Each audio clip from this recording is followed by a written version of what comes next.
Dear students, we are learning about the representation of geographical features on a topographical map. In a topographical map, colors are used to depict different types of physical, economic, and cultural features. It would be difficult to interpret a map if colors are not used. Mainly, 7 colors are used to depict different features on topo sheets. Today, we can learn which are the colors and what are the meaning of these colors in the topographical map. The most important color used in the map is black. It is used to depict names of features, point heights, and their numbering. They are used to show the seasonal water bodies like tanks, dry streams, river banks, lines of latitude and longitude, broken ground, surveyed trees, abbreviation like railway lines, post office, post and telegraph office, dak bungalow. All these are shown by the black color. Blue color is used to depict perennial water bodies like lakes, ponds, rivers, wells, etc. Here, two lakes and this pipeline, they are perennial water bodies. That's why they are given in blue color. In this part of topo sheet, main feature is a river. Riverbed is mostly dried up, but a narrow blue line is given there to indicate that water is flowing in a narrow channel in the summer season also. So it shows the river is a perennial river. And in that blue circle, two dots you can see in blue color. It indicating the perennial wells. In topo sheet, lined wells are shown in blue dots and unlined wells are shown with the blue circles. Thus, perennial water bodies are shown in blue color in a topo sheet. Next is about the use of green color.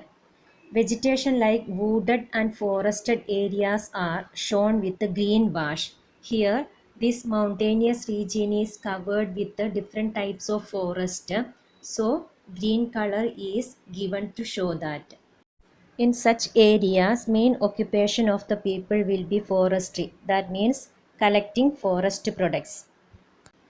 Scattered trees like deciduous trees, cactus, palm trees, then scrubs, etc. also shown in green colors.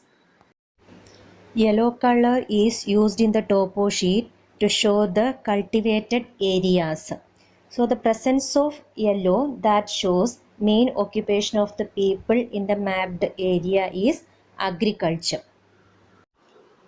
White color is used to show barren land, wasteland or uncultivated land. In this figure, in the river bed there is a river island. It is given in white color as it is barren land. The mountain slope that is also have no vegetation, that is also uncultivated land. Brown color is used to draw the contour lines and their numbers are denoted by brown color. That means the height will be represented by the numbers. Those numbers are written in brown color. Then sand hills, sand dunes and other sand features are also depicted by brown color in a topographical map. Red color is used for showing most of the man-made features. It is used to show the grid lines. Topographical maps are large scale maps, so it is difficult to use latitude and longitudes to locate the places.